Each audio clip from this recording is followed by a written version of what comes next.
नाज़रीन आदाब, आलमी मज़हर स्पेशल के इस एपिसोड में आपका खैर मकदम है। आपके साथ मैं हूं आदिल खान। आज मसला हम लेकर बैठे हैं म्यांमार में जो हुकूमत 50 साल के बाद आई है, गैर फ़ौजी हुकूमत उसका, और उसमें जो वहाँ के रोहिंग्या मुसलमान हैं उनका मुस्तकबिल क्या होगा, इस सब पर हम सवाल जवाब करेंगे और मेहमान हमारे साथ हैं। लेकिन उससे पहले हम ज़रा ये समझते हैं कि आखिरकार मुसलमानों के साथ म्यांमार या बर्मा जो भी कहें वहाँ हुआ क्या। 2012 में कत्ल गारत हुआ, बौद्ध इंतहा पसंदों ने मारकाट की, इसके बाद बहुत से लोग अपने घरों को, लगभग 1.5 लाख लोग अपने घरों को छोड़कर चले गए, सैकड़ों मारे गए। इसके बाद उम्मीद की जा रही थी, जो कि नोबेल प्राइज़ विनर हैं आंग सान सू ची और सबसे बड़ी वहाँ की लीडर भी हैं इस वक्त, क्योंकि उन्हीं की पार्टी के सदर बने हैं और वो ख़ुद भी इस वक्त उन्हें कई मिनिस्ट्रीज़ मिली हैं। उनसे उम्मीद की थी दुनिया ने कि वो कुछ बोलेंगे रोहिंग्या मुसलमानों के लिए, कुछ ठोस कदम उठाएंगे। लेकिन जब उन्होंने ऐसा नहीं किया तो दुनिया भर में उनकी तरफ कुछ इलाकों में, दुनिया भर नहीं कुछ इलाकों में उनकी मजम्मत भी हुई। लेकिन बाद इसके जब उन्होंने ओथ ली, जब उन्होंने हलफ उठाया और मिनिस्टर बनी, तब भी उन्होंने रोहिंग्या मुसलमानों के हक़ में कोई बात नहीं किया, उनका नाम तक नहीं लिया पॉजिटिव वे में। इसके बाद भी अब सवाल ये उठ रहे हैं कि हाथों से निकल गई है फ़ौजी हुकूमत के, जो वहाँ पर हुकूमत थी, जो पूरी पावर थी वो निकल गई है, गैर फ़ौजी हुकूमत बन गई है। लेकिन रोहिंग्या मुसलमानों के हाथों में आएगा क्या? क्या वहाँ पर कुछ हालात बदलेंगे रोहिंग्या मुसलमानों के? क्योंकि आंग सान सू ची का एक वीडियो भी इस वक्त ज़ेर बहस है, जिस पर बहुत ज़्यादा उनकी मजम्मत हो रही है। हम उस सब का जिक्र करेंगे। मेहमानों से आपका पहले तारुफ करवा दें।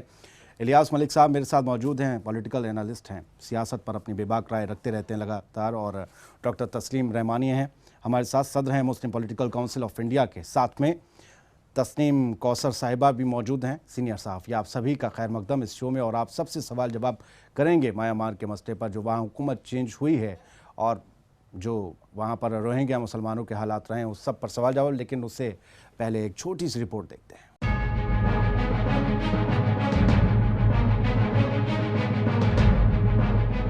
म्यांमार में करीब 50 साल के बाद आवाम के वोट से चुनी हुई गैर फौजी हुकूमत वजूद में आई है। 50 साल तक म्यांमार में फौजी हुकूमत ने कई पाबंदियां लगा रखी थीं। म्यांमार में सालों के बाद हुए फेयर इलेक्शन में डेमोक्रेसी की पैरोकार आंग सान सू ची की party national league for democracy यानी NLD को 498 सीटों के लिए हुई वोटिंग में तकरीबन 70% से ज्यादा सीटें हासिल हुई थीं। आंग सान सू ची के करीबी हतीन कयाव म्यांमार के नए सदर बने हैं। आइन के मुताबिक आंग सान सू ची सदर नहीं बन सकती थीं, लिहाजा उन्होंने वजारत खारजा, एजुकेशन और एनर्जी जैसी अहम मिनिस्ट्रीज अपने पास रखी हैं। म्यांमार की दारुल हुकूमत नेपिथा में फौजी हुक्मरान थेन सेन ने जब national league for democracy party को हुकूमत की कमान सौंपी तो ये लम्हा म्यांमार की अक्सरियत के लिए खुशियों के साथ ही अक़लियत के लिए कई सवाल लेकर आया। सवाल यह है कि अब नई हुकूमत में म्यांमार के रोहिंग्या मुसलमानों के हालात बदलेंगे क्या, और उन पर बौद्ध फसादियों के हाथों हो रहे जुल्म जबर का सिलसिला रुक जाएगा क्या? गौर करें तो म्यांमार की सियासी और समाजी दोनों ही जमीन पर रोहिंग्या मुसलमान कहीं हाशिए पर खड़े नजर आते हैं। इंसानी हुकूक की पैरोकार तंजीम ह्यूमन राइट्स वॉच यानी HRW के मुताबिक रोहिंग्या मुसलमान बेहद बुरे हालात में जिंदगी जी रहे हैं। म्यांमार हुकूमत रोहिंग्या मुसलमानों को अपना बाशिंदा नहीं मानती, बल्कि उन्हें म्यांमार में गैर कानूनी तरीके से रह रहे बांग्लादेशी बुलाया जाता है। HRW की रिपोर्ट में बताया गया है कि रोहिंग्या मुसलमान तालीम से दूर हैं, उन्हें मनमाने तरीके से हिरासत में लिया जाता है।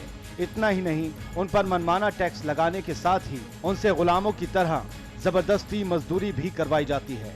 ह्यूमन राइट्स वॉच ने म्यांमार की नई हुकूमत से गुजारिश की है कि वो अपने मगरबी सूबे राखिन में रह रहे रोहिंग्या मुसलमानों पर से शर्मनाक पाबंदियां हटा लें। अब सवाल ये है कि म्यांमार में आंग सान सू ची की पार्टी की हुकूमत के दौरान रोहिंग्या मुसलमानों का मुस्तकबिल क्या होगा। तो नाज़रीन, आप सब ने रिपोर्ट देखी और अब सवाल जवाब अपने मेहमानों से शुरू करते हैं। सबसे पहले डॉक्टर तस्लीम रहमानी साहब, चूँकि मैंने देखा है कि आप रोहिंग्या मुसलमानों के को लेकर काफ़ी ज़्यादा आप सोचते रहे और लिखते रहे और काफ़ी फ़िक्र आपने जाहिर की। ये जो अभी हुकूमत चेंज हुई है, पहले अगर हम इस पर नज़र डालें, आप इस हुकूमत के बदलने को कैसे देखते हैं? 50 साल बाद म्यांमार में एक गैर फ़ौजी हुकूमत को आपका नज़रिया, आप किस नज़रिए से देखते हैं? देखिए, ये जो हुकूमत बदली गई है, ये ऐसा नहीं है कि वहाँ के अवाम की ख्वाहिशात की आइनादार होकर बदल दी गई हो या वहाँ की फ़ौजी हुकूमत की मर्ज़ी से बदली गई हो। बल्कि कुछ आलमी जो ताकतें हैं उनके ज़बरदस्ती, उनके प्रेशर की वजह से 2011 से ये प्रोसेस शुरू हुआ था और उसके बाद उसके नतीजे में हुकूमत बदली गई है। देखिए, यूरोपियन यूनियन ने 2011 में डील की थी मिलिट्री जुंटा के साथ में, जब थेन सेन साहब सदर थे, और उस डील के तहत उन्होंने कहा था कि डेमोक्रेसी को रिस्टोर करने के लिए प्रोसेस को शुरू करें, और उस प्रोसेस को शुरू करने के लिए पहली चीज़ उन्होंने कही थी कि पॉलिटिकल प्रिजनर्स को आज़ाद करें। ये पॉलिटिकल प्रिजनर्स कौन थे? एक्चुअली इस पर गौर करना चाहिए। म्यूटिनी ऑफ 8 यानी 8 अगस्त 1988 में जो बगावत वहाँ पर उठी थी, उस बगावत में बड़ी तादाद में तलबा और वहाँ के बुद्धिस्ट मॉन्क्स शामिल थे और उनके साथ क्रिश्चियन शामिल थे। उन क्रिश्चियंस के तकरीबन 40,000 स्टूडेंट्स को, क्रिश्चियन स्टूडेंट्स को अरेस्ट किया गया था उस वक्त। तो बड़ी तादाद में जो जेल में लोग थे वो क्रिश्चियंस थे। तो जब 2011 में इन्होंने शुरुआत की तो सबसे पहले उनको रिलीज करवाया, उनके साथ आंग सान सूची भी रिलीज हुई थी। तो अब बड़ा एक अच्छा स्टैटिस्टिक्स लोगों के समझने के लिए हमारे क़ारीन के ये होगा कि म्यांमार में 89% पॉपुलेशन बुद्धिस्ट की है, 4% क्रिश्चियंस की है और 4% मुसलमानों की है। और बड़ा अजीब इत्तेफाक यह है कि मुसलमानों की जो पॉपुलेशन है वो एक ही डिस्ट्रिक्ट राख्यान में महदूद है, जो समंदर के किनारे पर मौजूद है। ये बात जहन में रखनी चाहिए कि जोग्राफियाई तौर पर उनकी पोजीशनिंग क्या है। वो पूरे के पूरे बर्मा में फैले हुए नहीं है, बल्कि एक जगह 14 लाख के करीब लोग, एक जगह सिमटे हुए लोग हैं। तो इस वजह से जब ये यूरोपियन यूनियन ने सैंक्शंस लिफ्ट किए, इन क्रिश्चियन पॉलिटिकल प्रिजनर्स को वहां पर रिलीज करके इकोनॉमिक सैंक्शंस को रिलीज किया गया। इसका सीधा मतलब ये था कि वो वहां पर इन्वेस्टमेंट करना चाहते हैं, यानी इन्वेस्टमेंट, पोर्ट बनाना चाहते हैं, पोर्ट भी बनाना चाहते हैं। प्लस ये कि यूरोपियन यूनियन चाइनीज इकोनॉमी को काउंटर करने के लिए वहां पर एक इंडस्ट्रियल हब क्रिएट करना चाहती है। और उसके लिए वहां से रोहिंग्यास को हटाना, बहुत उसके लिए वहां से रोहिंग्यास को हटा के और वहां रखना, समंदर में नो मैंस लैंड पे रखना जरूरी है। बर्मा में अब तक चाइनीज इन्फ्लुएंस की गवर्नमेंट रही थी, अब चाइनीज इन्फ्लुएंस को वहां से खत्म करके यूरोपियन यूनियन अपना इन्फ्लुएंस लाना चाहता है। और ये रीजन है कि आंग सान सूची को वहां पर रिलीज कराने के लिए खुद यूनाइटेड नेशंस के सेक्रेटरी जनरल ने 2 मरतबा वहां मिलिट्री जुंटा मुलाकात की, खुद बर्मा गए और उनको रिलीज कराने। चले हम इलियास मलिक साहब से भी ये बात समझने की कोशिश करते हैं। मैं पहले जो हुकूमत चेंज हुई उसी पर ही रहना चाहता हूं कि क्या ये एक लॉन्ग प्रोसेस में, हालांकि कहा कि वेस्टर्न पावर्स के जो उसमें इन्फ्लुएंस में आकर ये पूरी हुकूमत चेंज हुई है, 50 साल का जो मिलिट्री रूल था वो ख़त्म हुआ है, आपको लगता है कि वाकई मिलिट्री का दखल नहीं रहेगा? क्योंकि 25% सीटें अभी भी मिलिट्री के पास रहेंगी और बहुत अहम मिनिस्ट्रीज भी उनके पास रहेंगी। 50 साल तक हुकूमत रहने के बाद डेमोक्रेसी आना, ये तो एक बहुत अच्छी बात है। आज तो पूरी दुनिया में इस बात के लिए खैर मकदम किया जाता है और ये होता है कि भाई डेमोक्रेसी होना चाहिए। लेकिन यहाँ जो चीज़ आप डिस्कस कर रहे हैं कि क्या इस चेंज से रोहिंग्या मुसलमानों का कोई फ़ायदा होगा कि नहीं होगा? पहली बात तो ये कि अभी बहुत सारी तादाद में वो मुल्क से बाहर हैं, यहाँ भी 1.5 लाख माइग्रेंट हैं। दूसरी बात यह है कि जो सियासत इस वक्त उस खित्ते के लिए हो रही है, जिस खित्ते में मुसलमान वहाँ बस रहे थे, तो उस सियासत में फिर कहाँ खड़े होते हैं मुसलमान? ये अपने आप में एक सवाल है और जाहिर सी बात है कि इसका जवाब उन्हीं को तलाश करना पड़ेगा, इसका जवाब कोई और नहीं दे सकता। तो जो मौजूदा सूरत हाल है उसको देखते हुए अभी किसी तरह की कोई पेशेनगोई करना मैं समझता हूँ क़ब्ल वक्त है, इसलिए कि जो साबिक़ा तजर्बात और जो साबिक़ा चीज़ें सामने हैं उसकी रोशनी में कोई प्रेडिक्शन नहीं किया जा सकता। ठीक, तस्नीम कौसर साहिबा, ये जो हुकूमत बदली उससे म्यांमार के, बर्मा के आसपास जो मुल्क हैं उनसे उनके रिश्ते और बेहतर होंगे? क्योंकि हम जापान से जो म्यांमार का जो रिश्ता है ऐसे वाला, वो हम पहले भी देखते रहे हैं और शायद उसमें तलखी भी बढ़ सकती है, ऐसा कहीं मैंने पढ़ा था। जापान को छोड़ दें, जो बाकी मुल्क हैं उन सब के साथ किसी किस्म के अच्छे रिश्ते होंगे और बर्मा की तस्वीर बदलेगी, बर्मा के लोगों के लिए बेहतरी होगी। देखिए, जब हम बात करते हैं ना, जब रूल चेंज हुआ है जी, तो रूल चेंज होने के साथ साथ हम ये देखेंगे कि उनकी जो फॉरेन पॉलिसी वो तय कौन करेगा। ये मिनिस्ट्री खुद आंग सान सू की के पास ही है। उन्होंने जाहिर है कि बहुत कुछ सोच समझ के ली है, उन्होंने ली है या उनको उसके लिए बतौर ख़ास जो है वो दिलवाई गई है। ये भी एक वसी जो है मौजू है बात करने के लिए। तो ऐसे में पड़ोसी मुल्कों की जब हम बात करेंगे तो जो ये रोहिंग्या मुसलमानों का मामला है ना, ये मुस्तकिल उनके लिए दर्द-ए-सर बना हुआ है। लेकिन हमें ये देखना चाहिए कि कब से दर्द-ए-सर शुरू हुआ है। ये मोबोक्रेसी ने जब से डेमोक्रेसी का रूप लिया है तब से ये मामला जो है बढ़ा है और मुसलमानों के साथ ज्यादतियाँ बढ़ी हैं वहाँ पर। संग सूकी के जो 2-3 इंटरव्यूज आए हैं 2012 के बाद तो अक्सर उनमें ये सवाल किया गया कि वो खामोश क्यों हैं, इस मामले पे कुछ बोलती क्यों नहीं। तो वो उनकी स्ट्रेटेजी थी। उस वक्त वहाँ पे के जो मॉन्क थे उन्होंने एक्चुअली ये जो पूरा प्रोटेस्ट खड़ा किया फौजी रूल के खिलाफ, ये मॉन्क्स ने खड़ा किया था। एक और इंटरव्यू का हम जिक्र बाद में करेंगे जिसमें फिर उन्होंने कहा कि मुझे पता ही नहीं था, ऐसा इल्जाम है उनके ऊपर। जी जी, हम अपनी तरफ से क्लियर नहीं कर रहे, इस बात को डिक्लेयर नहीं कर रहे जी जी, कि मुझे पता ही नहीं था, मेरा इंटरव्यू एक मुसलमान ले रही है। रोहिंग्या मुसलमानों का मामला ऐसा है कि वो बार बार उन्होंने क्लियर किया है कि 1982 का जो उनका सिटीजनशिप एक्ट है जी, उसको देखने की ज़रूरत है। वो बार बार ये कहती हैं कि वो पहले बिलीव करती हैं कि रूल ऑफ लॉ हो, उसके बाद वो सिटीजनशिप रूल को चेक करें कि वो इंटरनेशनल लॉज के मुताबिक है या नहीं है। फिलहाल वक्त एक छोटे से वक्फे का उछला है इस बहस में और मेहमान हमारे साथ जुड़े हैं, फौरन हाजिर होते हैं।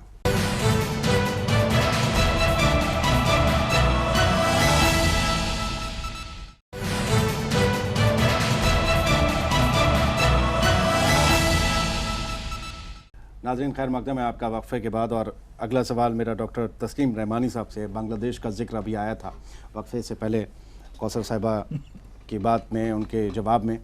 बांग्लादेश से क्या रिश्ता है रोहिंग्या मुसलमानों का? कई सालों पहले जहाँ तक मैंने पढ़ा है वो जा चुके हैं, उनके बाप दादे जा चुके हैं, अभी तक उन्हें सिटीजनशिप न मिली है म्यांमार की, ना ही वो अपना बाशिंदा मानते हैं। तो आखिर वो किस ज़मीन के हैं, ये मसला क्या है? 1848 तक तो किंगडम रहे मुख्तलिफ, ये इस सूरत का बर्मा था नहीं वहाँ पर जैसा अब है। वो अलग अलग छोटे छोटे स्टेट्स थे जो अब मुख्तलिफ किस्म की उनकी जो वो शहरियतें थीं और उनकी एथेनिसिटीज़ थी।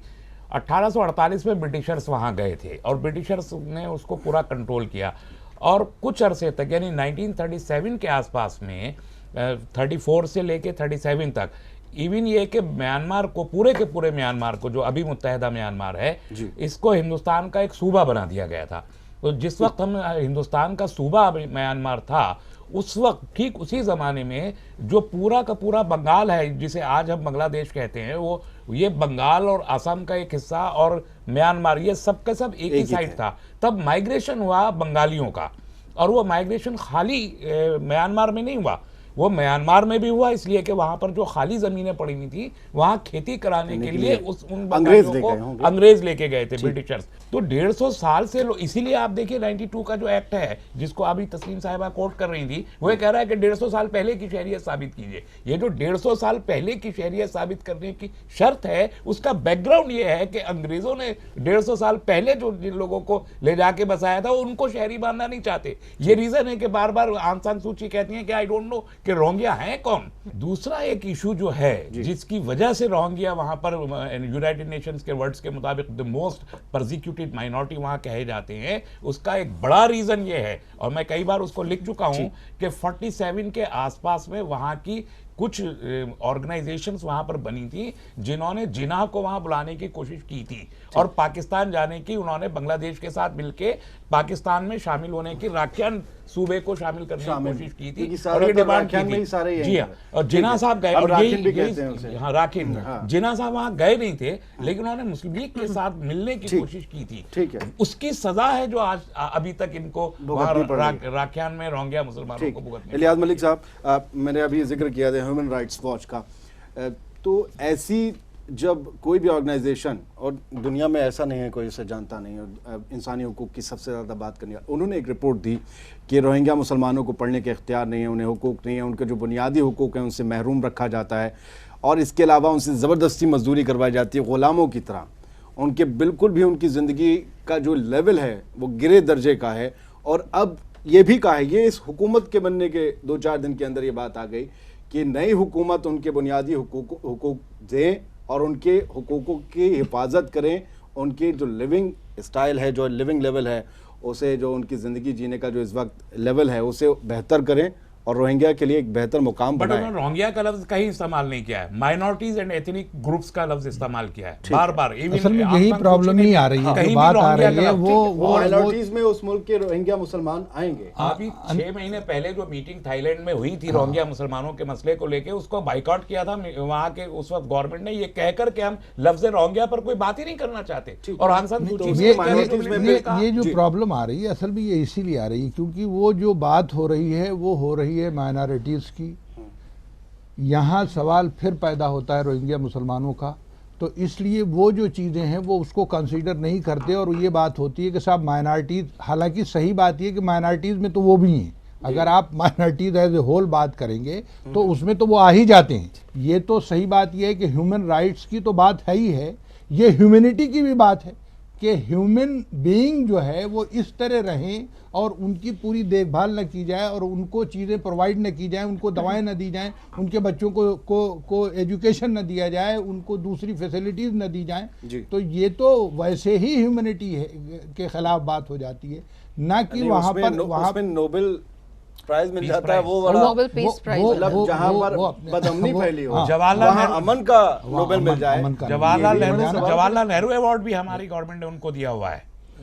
और नोबेल प्राइज पीस का लेने के बाद, अमन का लेने के बाद नहीं बोले बदअमनी। मैं इलियास साहब एक चीज और अर्ज करना चाहता हूँ कि वो जो ह्यूमन राइट्स का मसला और माइनॉरिटीज का, पर्टिकुलरली जो माइनॉरिटी की बात कही जा रही है कि माइनॉरिटी तो उस वक्त हो गए जब वो सिटीजन होंगे। अभी तो सबसे बड़ा मसला 13 लाख लोगों को सिटीजन ही नहीं बना है। दूसरी माइनॉरिटी की बात हो रही है। माइनॉरिटी तो ठीक है, आपसे सवाल ये है कि अभी जो साबिक सदर हैं थिन सेन, उन्होंने इसी हफ्ते राखिन में जो इमरजेंसी लगा रखी थी, राखिन प्रोविंस में जहां रोहिंग्या मुसलमानों की तादाद है, वो हमें इमरजेंसी हटा ली।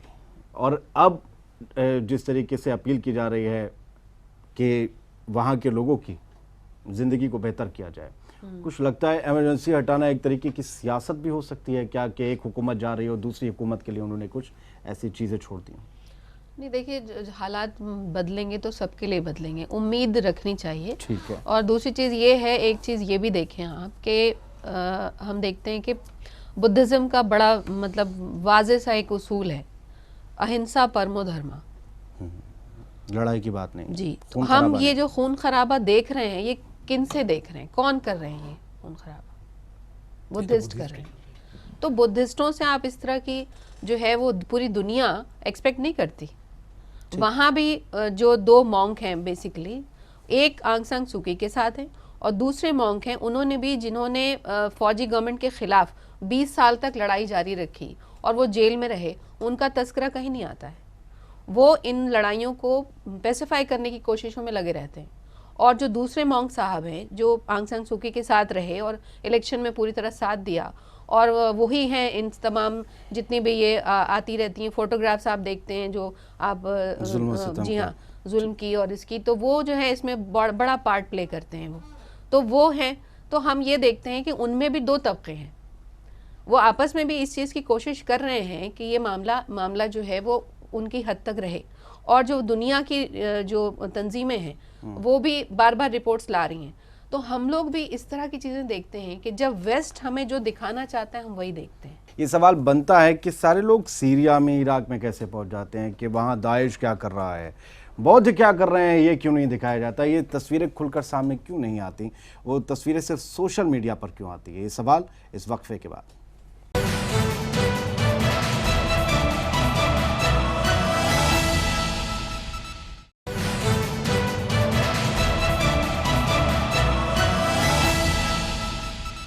नाज़रीन, एक बार फिर से खैर मकदम में आपका। वक्फे के बाद तस्नीम कौसर साहिबा से ही सवाल था मेरा, वक्फे से पहले फिर से वही सवाल कि जो हम सीरिया की तस्वीरें देखते हैं, हम लीबिया की तस्वीरें देखते हैं, हम गद्दाफ़ी तक को मरता हुआ देख लेते हैं तस्वीरों में, हम सद्दाम हुसैन की फांसी, उनका पकड़ा जाना, ओसामा बिन लादेन के ऊपर जो ये सारी चीज़ें हम देख लेते हैं दरअसल। लेकिन जब कहीं पर मुसलमानों पर कुछ और लोग कर रहे होते हैं जुल्म, वो तस्वीरें खुलकर सामने क्यों नहीं आती? इसमें कमी, और उसके खिलाफ आवाज़ भी देखिए, यूनेस्को भी है, यूएनओ भी है, हम नहीं कहते कि काम नहीं, लेकिन उस लेवल का काम नहीं हो रहा है। देखिए दुनिया में 4 बड़ी एजेंसियां हैं न्यूज़ की, रॉयटर्स, अनादोलो, AFP, FP और फॉक्स। ठीक। इनके ज़रिए हमारे पास न्यूज़ आती हैं ज़्यादातर। तो हमारे पास जो यूरोपियन कंट्रीज़ की जो ज़्यादातर जो ख़बरें होती हैं उनको जो है फॉक्स न्यूज़ जो भेजता है उन पे लोग ज़्यादातर वो यकीन भी रखते हैं। और बाकी की दुनिया में जाती हैं रॉयटर्स, हम रॉयटर्स को फॉलो करते हैं ज़्यादातर। इंडिया में आप देखिएगा कि रॉयटर्स की न्यूज़ ज़्यादा। अनादोलो एजेंसी भी है, बड़ी एजेंसी है, ठीक है, जिसने ये काम शुरू किया है। अब उन्होंने अपना पोस्ट, अब न्यूज़पेपर भी शुरू किया उन्होंने, और दूसरी ज़ुबानों में। वो तुर्की बेस्ड जो है वो एजेंसी है। तो उन्होंने अब ये शुरू किया है कि वो भी अब उतनी ही तेज़ी से न्यूज़ को दे रहे हैं। अब उन्होंने अपनी एजेंसी का काम भी बढ़ाया और मुख्तलिफ ज़बानों में करना शुरू किया है।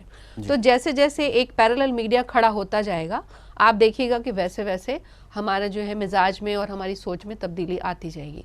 इसमें कमी हम सब की है। हम सब जब न्यूज़ आती है तो उसको हम बहुत जल्दी एक्सेप्ट कर लेते हैं और उसकी सच्चाई तक जाने की कोशिश नहीं करते। सवाल ये उठने लगे हैं कि यूरोप में कोई हमला होता है तो वो टेररिज्म अटैक हो जाता है, हाँ। बाकी मुल्कों में हमले होते हैं तो वो टेरर माने नहीं जाते। इजिप्ट का एक हाईजैक हुआ था, हाँ। वो तो अच्छा हुआ। साइप्रस की जो है हुकूमत ने कह दिया नहीं, ये दहशतगर्दी वाला ये मामले हैं। तुर्की में पिछले 2 साल में पिछले 2 साल में ये खबर आ गई, ठीक है, तुर्की में टेरर अटैक में 200-400 लोग मारे जा चुके हैं, लेकिन वो टेरर अटैक नहीं है। लेकिन वहीं पे अगर यूरोप में 50-60 लोग, आखिरी सवाल आपसे, टेररिज्म का अटैक हो जाता है। ये जो आप बात आई सबसे पहले शुरुआत बहस में, ट्रेड का सारा मसला है, वेस्टर्न प्रेशर के चक्कर में ये सारा चलते हुआ है, पावर चेंज हुआ है। क्या ये ट्रेड का ही मसला बनकर रह जाएगा या वाकई फिर इंसानों के लिए कुछ बेहतर और रोहिंग्या के लिए कुछ हम देखेंगे बेहतर? क्योंकि ट्रेड भी ऐसे नहीं हो सकता, कुछ को दबा कुचला के आप, अगर कुछ लोग ऐसे रह गए तो वो कल आपके खिलाफ खड़े होंगे। जो पूरा बैकग्राउंड है, हाँ। वो एक्चुअली इकोनॉमिक है। ठीक है, दुनिया में एक्टिविटी के 3 सेंटर इस वक्त है। एक सेंटर यूरोप है जहां कुछ एक्टिविटी हो रही है, एक सेंटर वेस्ट एशिया है, एक साउथ ईस्ट एशिया है, पूरा का पूरा इट्स नॉट म्यांमार एलोन, पूरा का पूरा साउथ ईस्ट एशिया। यूरोप का मसला यह है कि यूरोप में इकोनॉमिक स्लो डाउन जो 1995 से शुरू हुआ था वो कंटिन्यूअस है, वो डिप्रेशन की स्टेट में जाता ही चला जा रहा है। अभी फिर फ्रेश इकोनॉमिक डिप्रेशन हुआ है, जिसकी वजह से वहां पॉलिटिकल डिस्टेबिलिटी आ रही है कंटिन्यूअस। जो छोटे छोटे जो शेंगेन कंट्रीज है, यूनान वगैरह के मसाइल तो सभी लोगों ने देखे, लेकिन और भी बेल्जियम, पेरिस तक पे वो मसला गया है। तो यूरोप का जो वो मसला है इकोनॉमिक स्लो डाउन का, उसको काउंटर करने के लिए जो मुफ्त के रिसोर्सेज हासिल हो सकते हैं वो वेस्ट एशिया से हो सकते हैं। तो वेस्ट एशिया में उसको वो जंग इंपोज करके जो ऑयल की इंडस्ट्री है पूरी की पूरी कैप्चर यूरोप करके कंपेंसेट करना चाहता है। तेल तो निकल ही रहा है, तेल बिक भी रहा है, अपने इकोनॉमिक लॉसेस को वहां से कंपेंसेट करते हैं। तीसरा जो ये साउथ ईस्ट एशिया है, साउथ ईस्ट एशिया का मसला ये है कि यहाँ जो ये साउथ चाइना सी है, ये सबसे बड़ा ट्रेड रूट है। इस रूट पे कई मुस्लिम कंट्रीज आ गए हैं। अभी जो यूरोपियन यूनियन है वो साउथ चाइना सी पे कब्जा करने की कोशिश में मसरूफ है। उसके लिए म्यांमार से ज्यादा बेहतर जगह कोई नहीं है, और ये रीजन है कि उसी को काउंटर करने के लिए हम ऐसे देख सकते हैं कि चाइना को कहीं ना कहीं थोड़ा बहुत उसके आसपास हिंदुस्तान और आगे चल के कुछ अगर बात के दरमियान जो इकोनॉमिक फेडरेशन की बात चल रही है, हिंदुस्तान, पाकिस्तान, म्यांमार एंड अफगानिस्तान, ये 4 ममालिक के बीच जो इकोनॉमिक फेडरेशन बनाने की बात चल रही है, कॉन्फेडरेशन, वो किस गर्ज से है? वो इसीलिए है कि वो यूरोप की जो इकोनॉमी है उसको यहाँ से जो फ्री लेबर है, चीप लेबर के जरिए और यहाँ की इंडस्ट्री के जरिए वो कंपनीज यहाँ आके इंस्टॉलेशन अपने करना चाहती है म्यांमार में। ये सारा का सारा इकोनॉमिक डायमेंशन है यूरोप की इकोनॉमी को उभारने के लिए। ठीक है, तो यूरोप को जो एनर्जी मिलेगी वो इस खित्ते से मिलेगी और म्यांमार में भी उस जमीन में से एक टुकड़ा होगा। लेकिन हमने सवाल करे आंग सान सूची की नीयत क्या है, उनका नज़रिया क्या है, अब जो उनके एक ख़ास दोस्त उनके सदर बने हैं, अब क्या होगी तस्वीर म्यांमार की? क्योंकि हम सिर्फ रोहिंग्या की बात नहीं कर सकते, हम वहाँ रहने वाले बौद्धों की भी बात करनी होगी, वहाँ रहने वाले क्रिश्चियंस की भी बात करनी होगी। वो सभी लोग हैं जो दंगाई हैं, वो दंगाई हैं, हर मुल्क में दंगा करते हैं। रोहिंग्या मुसलमानों के मुस्तकबिल पर हमने बात करी और जिक्र किया आंग सान सूची के एक इंटरव्यू पर जो बवाल हो रहा है। उन्होंने ऑफर जो कहा था कि मुझे नहीं मालूम इंटरव्यू लेने वाली मुसलमान है। इस नज़रिए के साथ क्या हम आंग सान सूची उनकी पार्टी से उम्मीद कर सकते हैं कि रोहिंग्या मुसलमानों पर जो लगातार जुल्म की कहानी बनती चली आई है, लगातार उनके ऊपर जो जुल्म और जबर होता रहा है, उनके साथ बदसलूकियाँ हो रही हैं, उनको कत्ल किया जा रहा है, उनकी असमत रेजी की जा रही है औरतों और बच्चियों की, उनके साथ उनके बच्चों को मारा काटा जा रहा है, छोटे छोटे बच्चों की, ये सिलसिला क्या रुकेगा? फ्यूचर में छुपी हैं सारी बातें कि आखिरकार क्या होगा रोहिंग्या मुसलमानों का मुस्तकबिल और क्या होगा म्यांमार का। फौजी हुकूमत जा चुकी है लेकिन फ़ौज का दखल हुकूमत में रहेगा। इस एपिसोड में आज के लिए इतना ही। दीजिए इजाज़त। आलमी मज़हर स्पेशल में अगले हफ्ते फिर हाजिर होंगे एक नए मुद्दे के साथ, नए मसले के साथ। आदाब।